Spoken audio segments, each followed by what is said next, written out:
The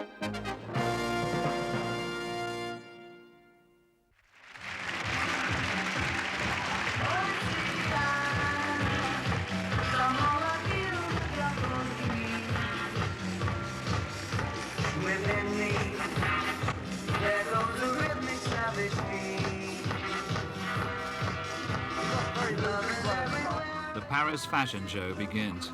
Every day for a week, the catwalk will be full of floating color. The designers have cut their cloth to the shape of another spring. At its best, it's art. Often, it's theater. Always, it's a business.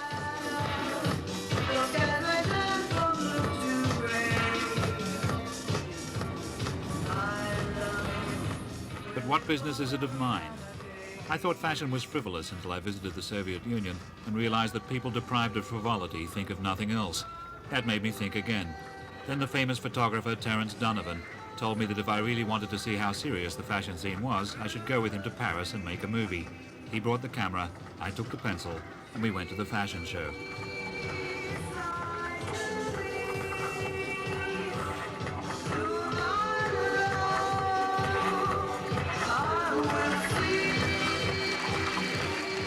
The fashion show begins with the veteran designer Givenchy. It's late autumn outside, but the models are dressed 6 months ahead. They've flown in from all over the world. The fashion correspondents have flown in just behind them. Both groups of ladies suffer from permanent jet lag and either never have periods or else have the same one all the time, thereby qualifying for the Super Tampax circuit. The cast and the audience combine to form the fashion show.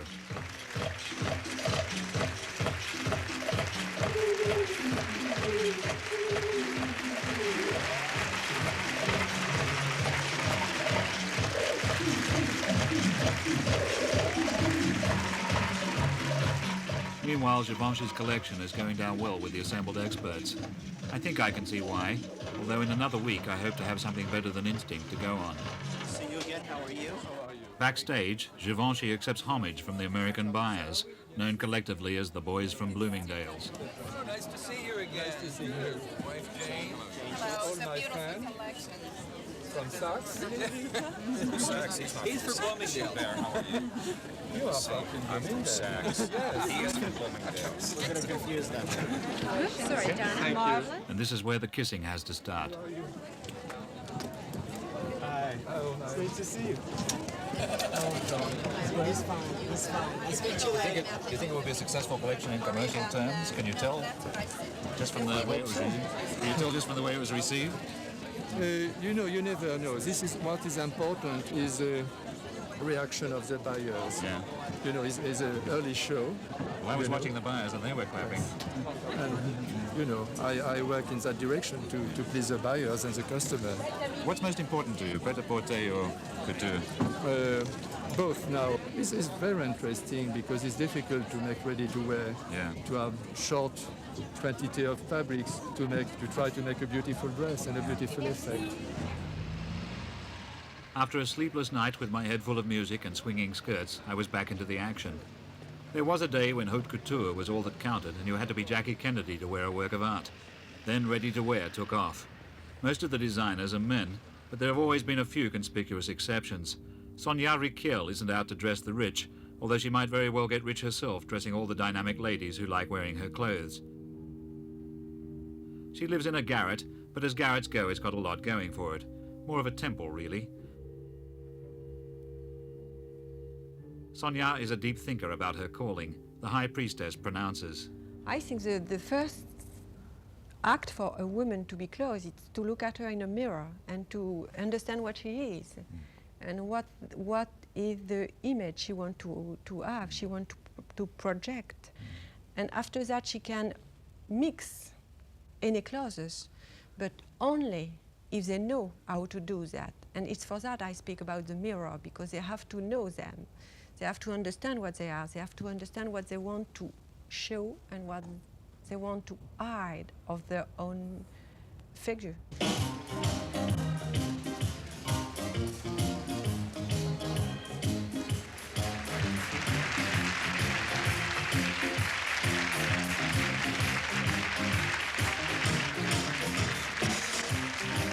Pilots in the Women's Liberation Air Force. And already I've learned my first lesson about ladies' threads. Don't judge them by the funny hats and the mad makeup. The frocks are what count, and Sonia's are good solid stuff, unlike her metaphysics, which tend towards the cloudy. I don't think that the women, they have to ask the people like me the way to be dressed. It's a question of herself. I make clothes and I make them in my way, but not in the way of the other women. And naturally, I know everything about women because I am a woman. I know what a woman needs, but in fact, I don't know what each woman needs. I prepare for her all the uniform of that, and after she has to make her own choice.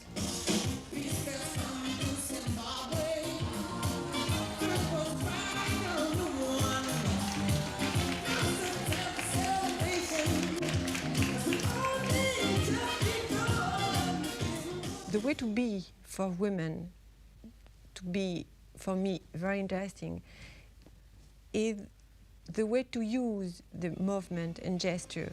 Because if we know that the women, they are dressed in the same way, in the same shape, in the same style, they have to be different, not with the clothes, but with the gesture, with the movement.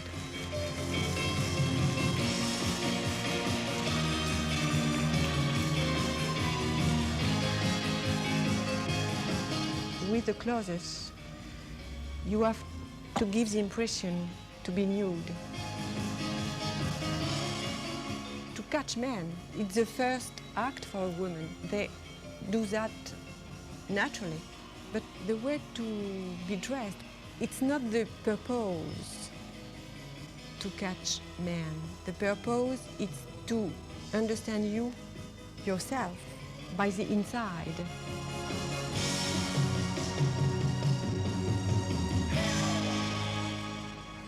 My own purpose being to find out more about the clothes, I headed off to the exhibition tent at Porte de Versailles for the next big show by Thierry Mugler.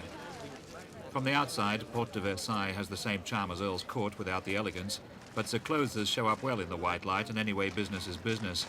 By now, the executive jets have followed the airliners into Charles de Gaulle Airport. The boys from Bloomingdale's have been joined by their boss. Bloomingdale's, at this show at the Pret, we have some 20 people in Paris, and we will probably at our retail invest $3 to $4 million here. Handouts in every language keep the press and buyers updated. People speaking strange tongues drop out of the stratosphere. Nancy Pilcher of Australian Vogue. Australians travel abroad a lot. I mean, they have the need. When you live down there, you really feel as though in order to make a contact, you need to come away. So Australians come to the Pret, you know, from a business point of view, a lot to buy and take back to Australia. I mean, we report in the magazine, in Vogue, what's happening currently, but, you know, equally enough, there are a lot of people here from Australia buying clothes and taking them back to sell. How many shows have you managed to see in Paris? Sorry, Yeah, they're all with this television group. It's a little group. English art students crash through security. How many shows have you managed to see? About 3 or 4. And you've all done them all by this extraordinary method of bluffing your way through the way we just did this? Terrific. Judging from Mugler's reputation, they've come to see someone who's going to make them look restrained. But Mugler's notorious extremism has the backing of the most influential of the fashion correspondents, Hebe Dorsey of the New York Herald Tribune. There's another breed of people who are here to make fashion progress. And you cannot progress by doing one ruffle after another. You know, you've got to take into account the world in which we live, the conditions in which we live, the traveling. And I think the Mugler clothes have that answer.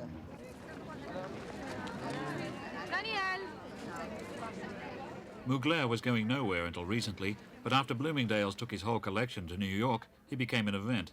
What did he think of the American competition? Well, some of them have very strong image. You know, they have a direction very strong. They work very well on that. It's different. In France, we work much more on.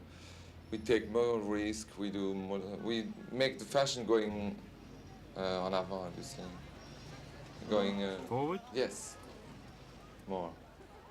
Think there's any chance of New York ever rivaling Paris as a fashion center? Well, in Paris we have a real base of fashion. You know, it's It's a tradition to try, comment on dit ça? Tradition for us. For a long time we have all this knowledge about.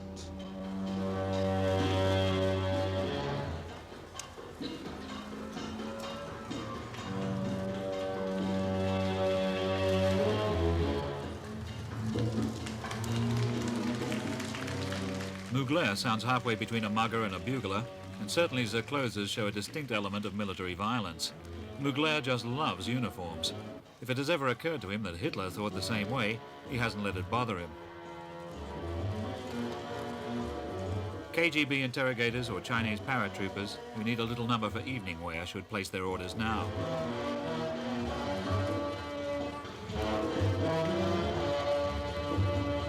You try flying a B-52 over her, and you'll get a SAM-7 right up your tail.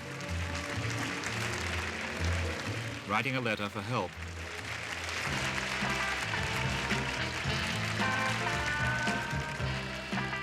With Mugler, the jockstrap finally makes it as a work of art.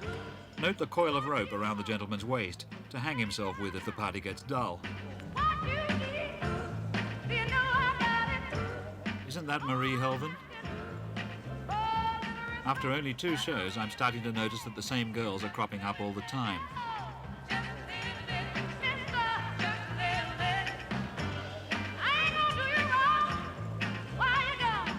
It gets to be fun, spotting the familiar faces.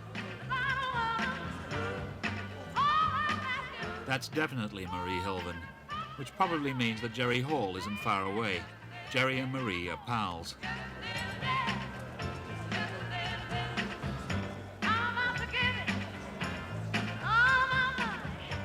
Current top money-earning model in the world, Jerry Hall.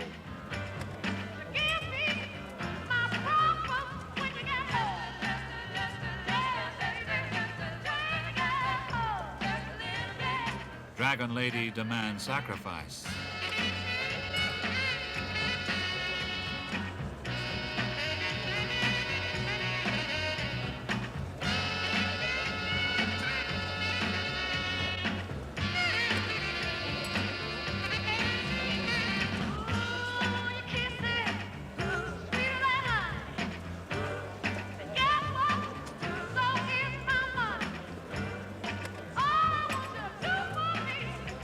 On Jerry it looks good, but she'd look good in a body bag.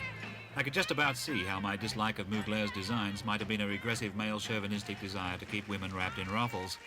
Later I found his creations hard to forget, but then I felt the same way about sinusitis.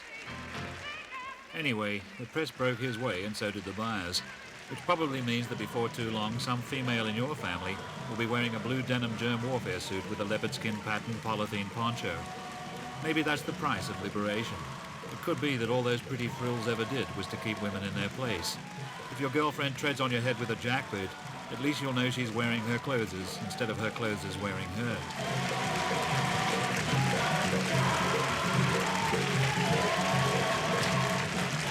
After years in the wilderness, Mugler is at last an overnight success. It takes time.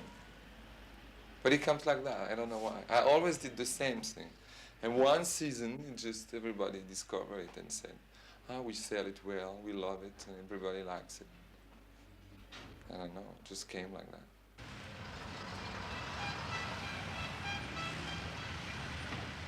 But Mugler's way forward is not the only road. The great designers can still flatter women without patronizing them.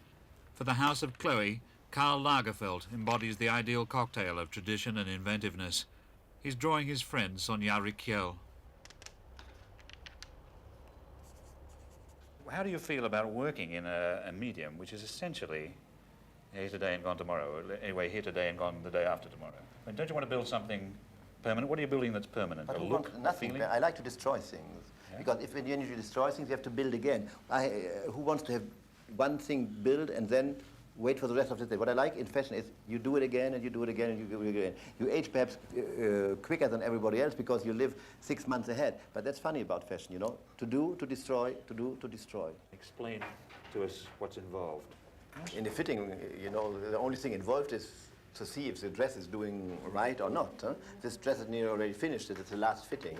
So I have to see the proportion and the length and everything. Is this for the collection? I'm afraid it will.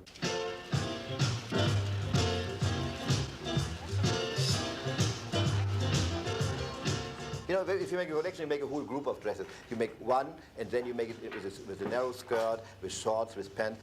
In fact, the new thing is the proportion of this with this square shoulder thing, but what must be as easy to wear as a t-shirt, not like a stiff, sophisticated dress. She must forget the dress in the moment she has it on her. If you don't forget the dress, there's something was not right in the dress. With this new two-floor arrangement, the large skirt looks even shorter than the dress really is. I think what's limited for the moment is the medium length. Ankle length and short is okay. What bourgeois is the knee-covered length looks really not right for the moment. Has to be a little shorter. Jacqueline has to tell me if she feels everything okay, if she can move, and things like this. All the technical details. That's why I think it's much more intelligent to fit on assistants than on professional models, because they don't care about the dress, and they don't know nothing about dresses. If this wouldn't fit, she would tell me instantly. And in the rudest manner. Does it fit, Jacqueline? Yes. The professional models are all signed up with agencies, of which one of the largest is run by Jean-Luc Brunel. Jean-Luc, I'm just looking at this rotary filing system of yours in front of you, and it's got the name of hundreds and hundreds of girls in it. How many are there altogether, roughly? We have 84 girls altogether, and like 35, 40 working all the time in Paris. Yeah. And the other ones are the girls that we present that were in the States or in England, like girls like Jerry Hall or Margot Hemingway or Lisa Ryle. If they get onto your filing system, they've made it. Normally, yes. Yeah, normally, yes. Normally, yes. And we see it in 2-3 months, we see if they can make it. Yeah. And if they can't, then we try to tell them to go either back to school or back to college, or. Yeah. But we don't keep girls just for having girls hanging around. And do they go when you tell them to go? Do they go back to college? Sure, they understand. What are they after? Well, they're after glamour, actually. They want to have, you know, it's always like a little dream, you know, to be a model, because when you make it, it's a fantastic, first it's a good job, and when you make it, it becomes great. You have girls making like $150,000 a year. You have some girls, like we have some girls of 30 years old, and they still make £250 a day. Do they marry rich men? Does that sort of thing happen? It can happen. But I mean, we don't provide a husband, actually.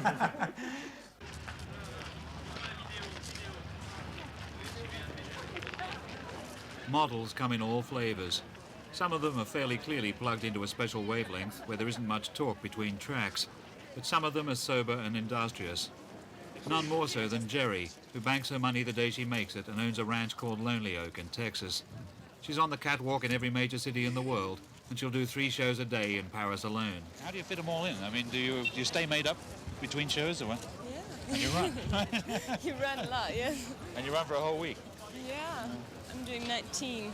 Yeah, 19 shows. That's incredible. How do you feel at the end of the week? Rich. I like them all. Most of them have the same career prospects as a raindrop, but they shine. When you're among them, you become so used to beauty that you get interested in personality all over again. You want to hear the flawless face talk before you fall for it. Backstage at Chloé, I was right in amongst a forest of real eyelashes so long they look false.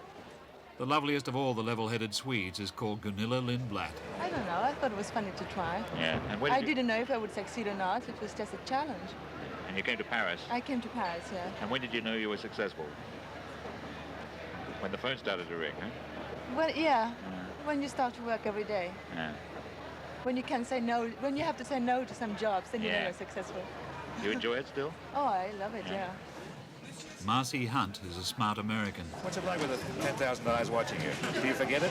Yes, I do, in a way. I mean, I enjoy it. I enjoy the fact. I mean, I think that you have to show off the clothes to the best advantage. I mean, that's the main reason why we're there, to look beautiful and to show off the clothes. And I have a lot of fun. I think it's exciting. It depends, you know, if you have a beautiful dress on, if you look nice, you have a nice hairdo, nice makeup, you feel fine. Yeah. If you have a lousy dress on, you feel awful. Bursting with creativity, Karl Lagerfeld is revving up for the off. He's just thought of something. Hats like ice cream cones. But if the girls are to wear pointed hats, they will have to have pointed hairstyles. Voilà, donc il doit être là. Comme le devant d'un Boeing. Voilà, il doit être là. Il doit être là. Oui. Exactement, là, toujours. you got the running order in your head, or is someone going to tell you that every time you come off to change? No, we don't have to remember it because actually each girl has her own clothes, her own set of clothes, which makes it much easier. You've got your own dresser waiting for you when you come off? Yes, absolutely. Because sometimes there are very small buttons or there are straps on the shoes that have to be tied, so everything has to be done very quickly. The show goes on assembling itself before the awed gaze of your reporter. Now, who's got a conical head?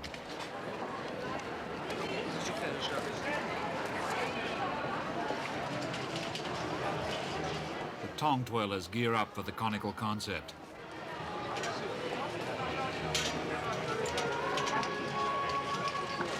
Unaware that the human head is being reshaped backstage, the public gathers. Here come the British art students again. Who are they pretending to be this time?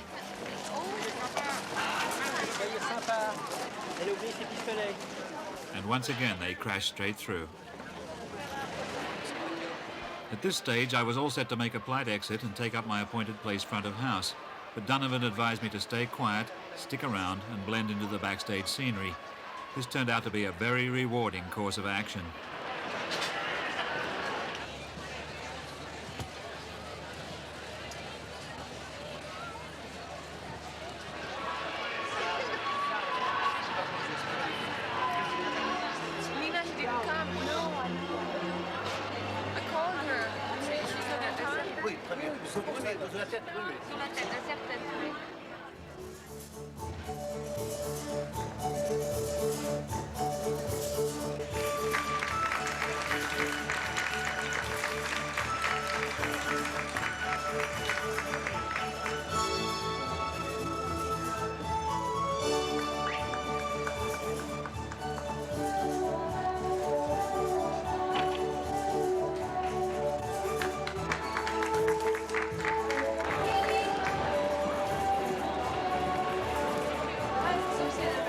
One of Karl's invaluable assistants directs operations from the control tower.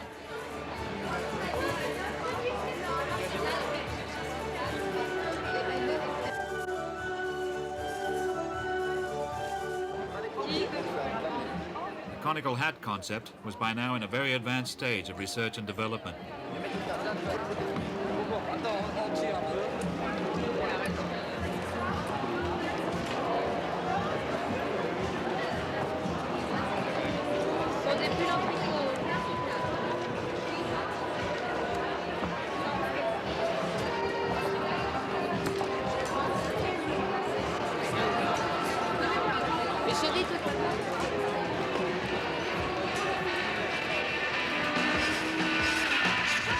But of course the buyers weren't looking at the hats.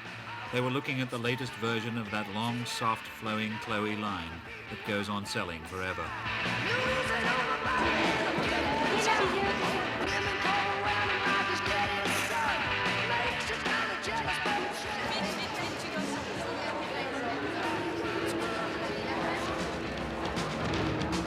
If any of you guys out there are asking how it feels to be back here, the answer is nice. It feels very nice to be back here. Beyond that, I haven't examined my feelings, because I have a lurking suspicion that if I smile too hard, Karl will go ape and sling me out.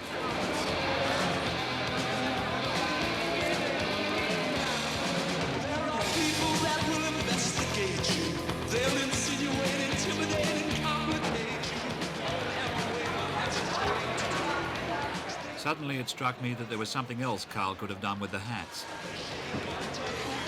But it was too late to tell him. The show was already airborne.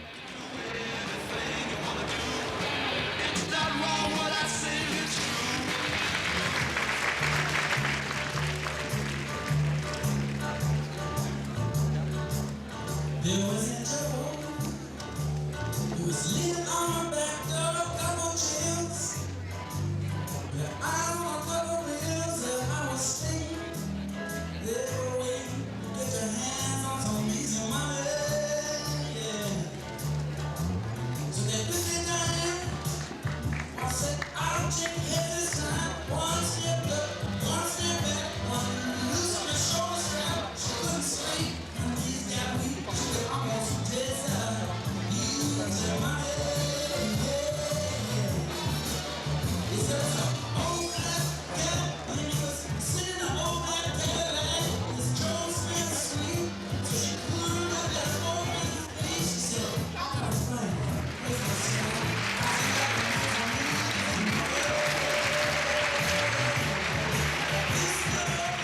It's a big hit for Karl. He might have made pointed heads fashionable next year, but the clothes themselves are classic stuff.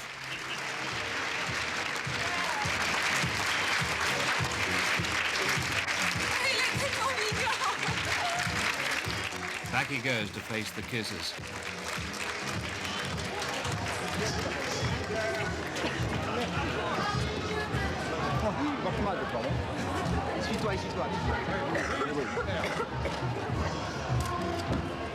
So what do you do now?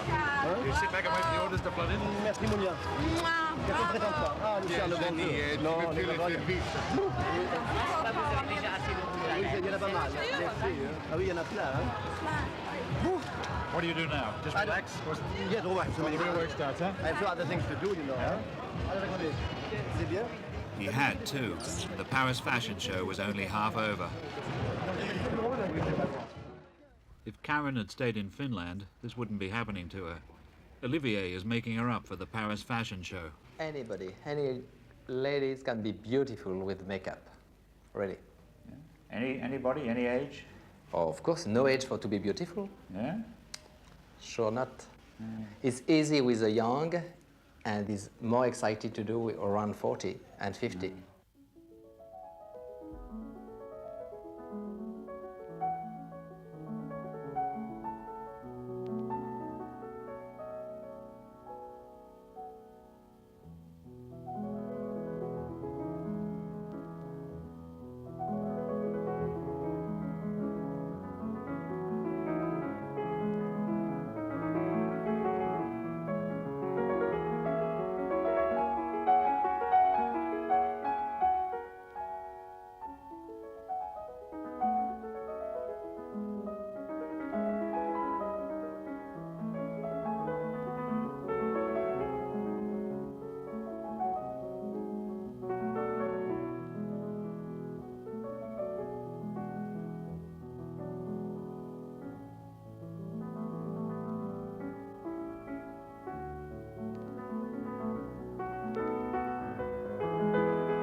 But enough of that. The Paris Fashion Week is about half over, and we're backstage before Ungaro's collection. Ungaro is a die-hard reactionary who likes women to look pretty. He learned the job from the hem up. His father was a tailor. You can't just be a designer. It is not enough. It's good, you have to be. But if you are, and if you're professional, if you know how to cut it, how to do it, how to put things together, at that moment, you could be maybe a designer. While designers like Mugler are welding the brave women into camouflage frogman outfits, designers like Ungaro offer the cowards a well-cut, clinging refuge. It's $1 million formula. Instead of the Porte de Versailles tent, Ungaro shows in a salon with little gold chairs for the press and buyers. I always prefer to have a specific ambiance to show my work. I really don't want to make enormous show with a lot of girls. I prefer to have a specific ambiance with much more personality.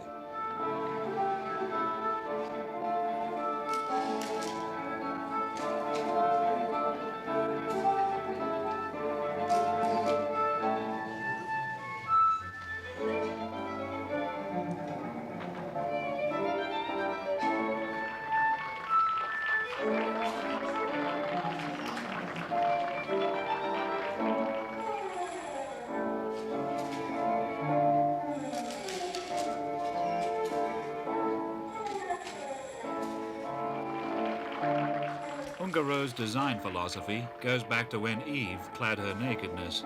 Seduction is the main word. Seduction, seduction, seduction.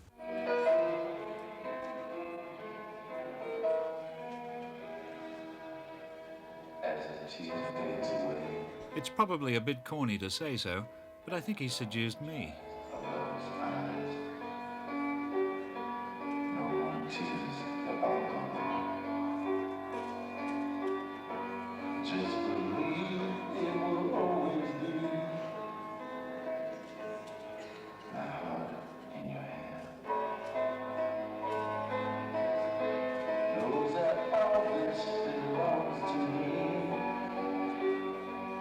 luxury collection is always a sort of adventure, you know.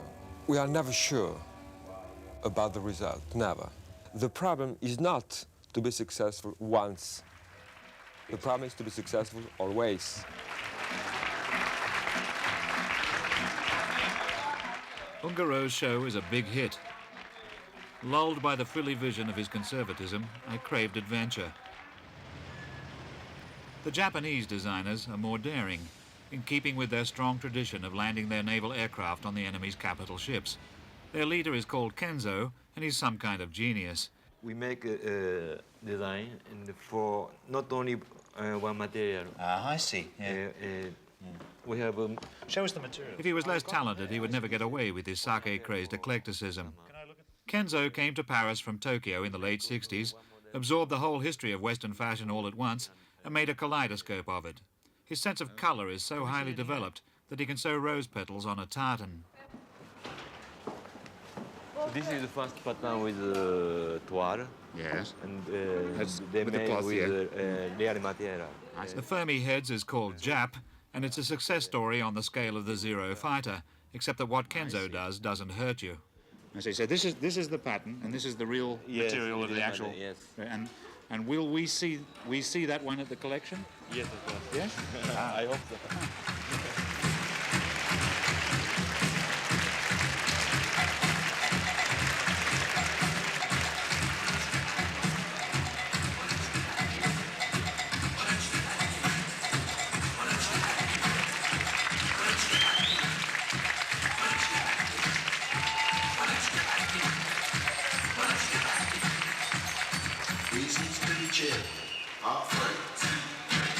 The Jap show happens in its very own tent, covering the whole of the Place de Victoire, with the catwalk running straight out of the front door of Kenzo's shop. The clothes immediately strike even a tin eye like mine as being exuberant like nobody else's. Kenzo's single most inspired innovation, however, is to feed the champagne to the models before the show instead of after. The result is Banzai Boogie.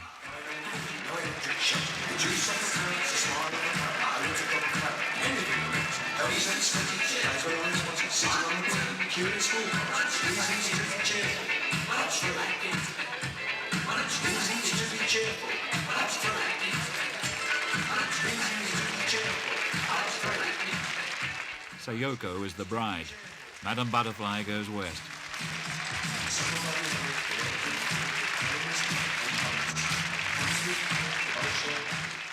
Kenzo's show is a hit, but he'd probably be lionized even if he'd sent them out wearing cardboard boxes. Everybody loves him, and there's a hill of champagne bottles back there. You happy? Yeah? Yes, I'm very happy. Tell the world you're happy. I'm very happy. Somewhere in the background, Kenzo's business partners are crouching with faces lit green by the light of pocket calculators. But where Kenzo is, it's always a party. What was it like back here? Perfect. Perfect, it is, I'm telling you!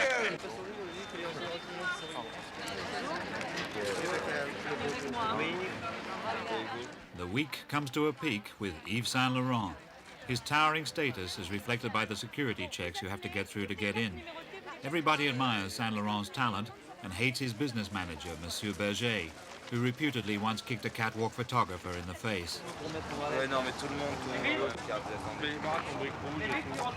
For the photographers, the catwalk at the Paris collections is the toughest assignment after guerrilla warfare. They all have atrocity stories. The trick is to come very early, so you establish position. It's like a chess game. And he came very early for a Givenchy show. And for some reason, the security didn't want to let him in. And he insisted he wanted to get in. So I think he put his case on the other side of the barricade. The other one took the barricade, and he's starting to fight. And he got, a talkie-walkie on the head. Alert to the possibility of being hit by a talkie-walkie, the photographers dig in under the catwalk. As always, Berger underlines Saint Laurent's prestige by making the audience wait. Again, as always, they mutter imprecations. And again, as always, the wait turns out to be worth it.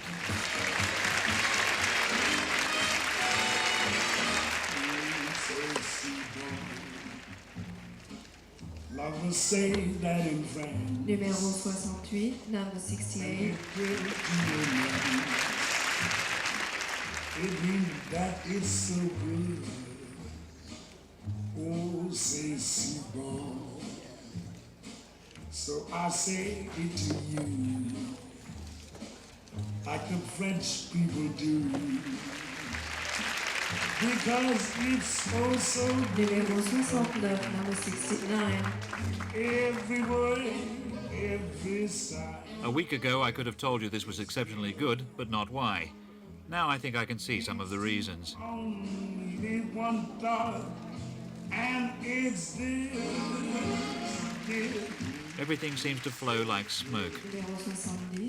The line is simple, the finish is flawless, and there's that air of authority you get from a first-class artist in any medium. Just by putting on the clothes, the girls have caught Saint Laurent's sense of superiority. You can see it in their eyes. You'd be shyer than ever about asking one of them out for a hamburger in a movie. For the rest of my days, Numéro 71. I will whisper this Number 71. My darling, c'est si bon.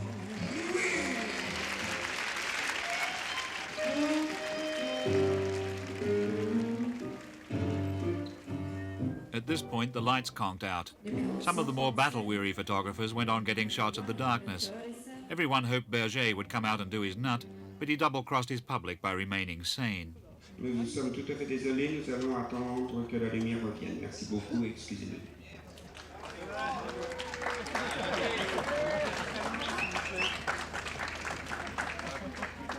We are terribly sorry. Thank you very much.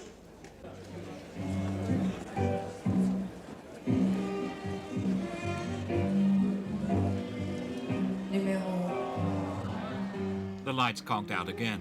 Maybe Berger had kicked the electrician. But the show went on to its inevitable triumph.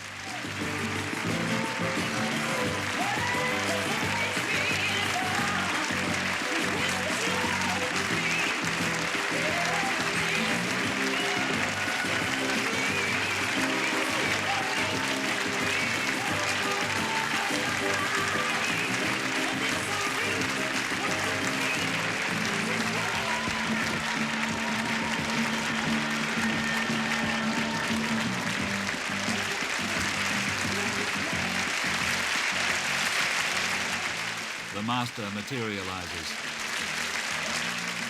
Yves Saint Laurent.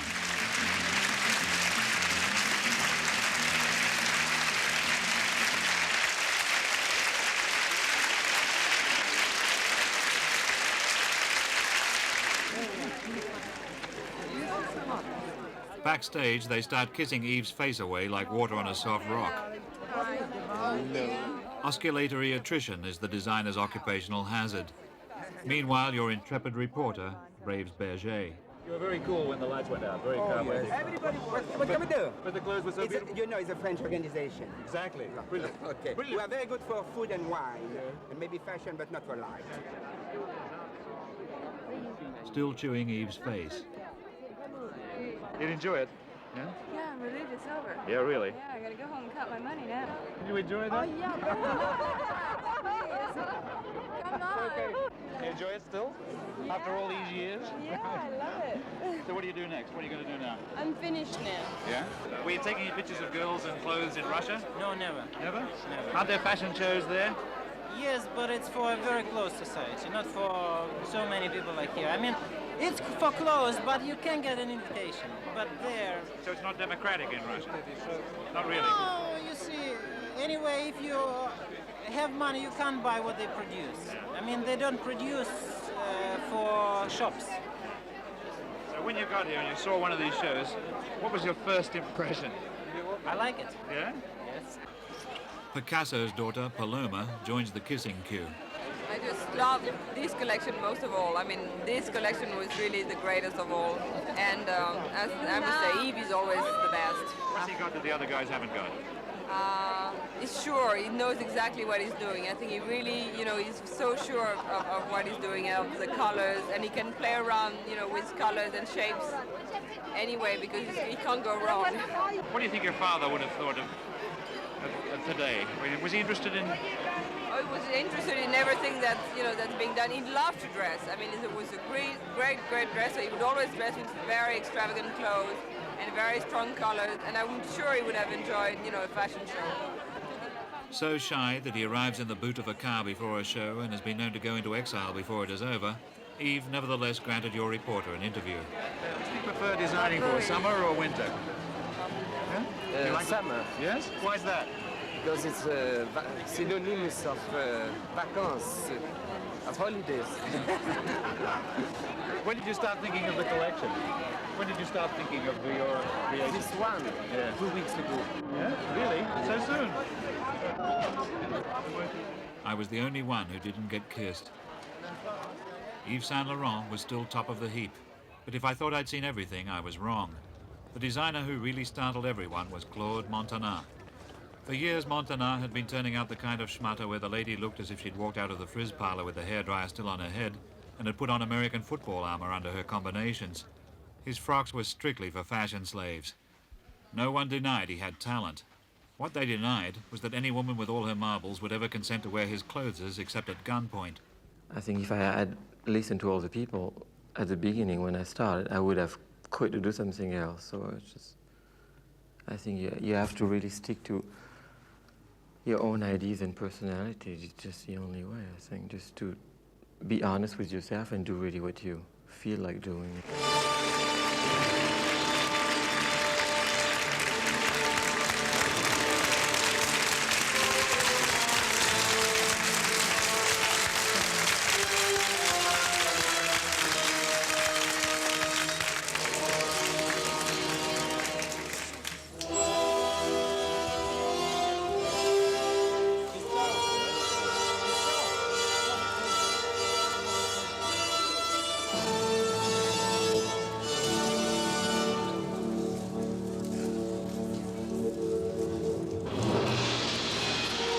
Claude's hats were still pretty weird, and Olivier had been at the girls' faces with 6 different kinds of aerosol, but the frocks suddenly looked possible.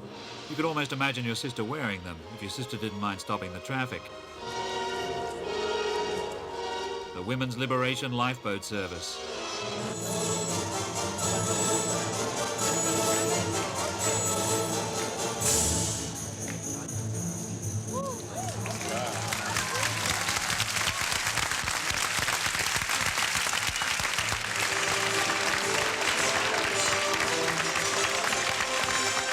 Women's Liberation Navy, Admiral Debbie in command.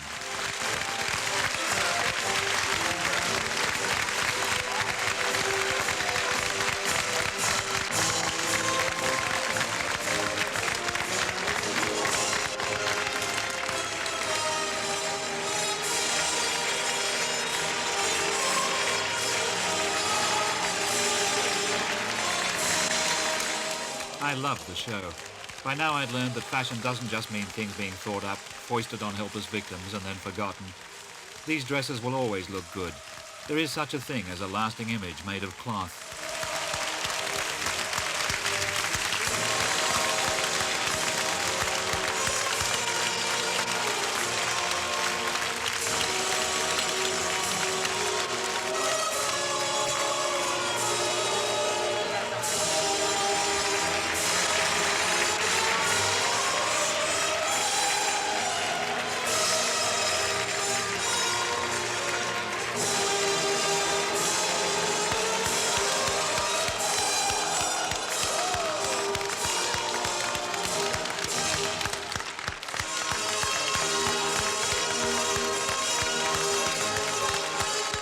Not every woman can afford to look like this, but there was a time when almost none of them could.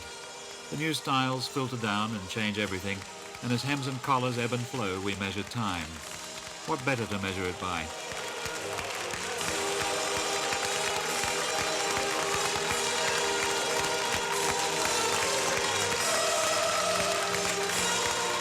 The bride wore black. Watch out next year for a white funeral outfit.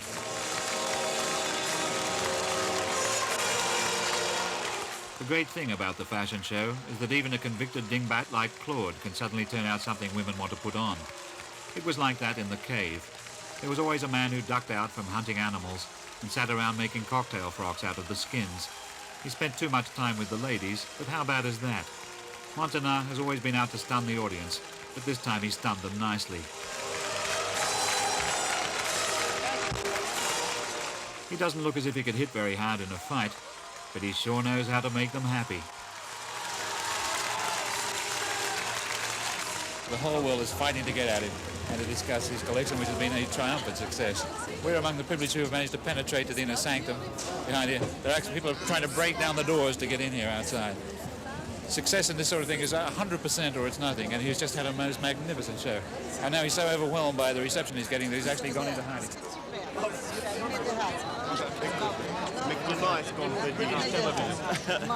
Who ate Claude? Is he hiding? Is Claude here? You say Claude? Go on, stick him out to the hero. I don't know how he could have got lost. Those padded shoulders of his are hard to miss. I think it's divine collection. It's so great, so inspired, and full of imagination and color. And actually very wearable. I mean, he's actually... I think, because it's very extreme, but it's so perfect, you know.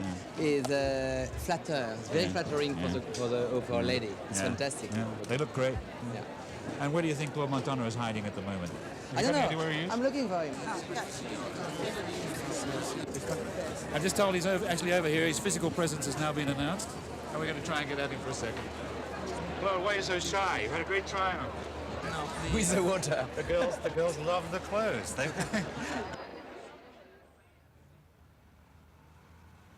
Already the fashion correspondents have risen out of Paris like locusts from a sweet cactus and scattered to 1,000 offices around the world. The boys from Bloomingdale's are at the Crazy Horse Saloon, planning their strategy for the hard bargaining that starts tomorrow. The models stay on for one night's dancing as all the people of the Paris fashion show come to the ball. Most of these girls are new in town. They sleep 2 or 3 to a flat, man the phone in shifts, and those long gowns are rented. The silly ones will sniff the rich man's poison. Most of them will go home after a while and get married, not necessarily to the local tycoon. The Swedes, for example, tend to have policemen for boyfriends. There are guys on point duty in Stockholm who go home every night to women who look like dreams. A few of the girls will make it to the big money, where the lights shine white for as long as skin stays young.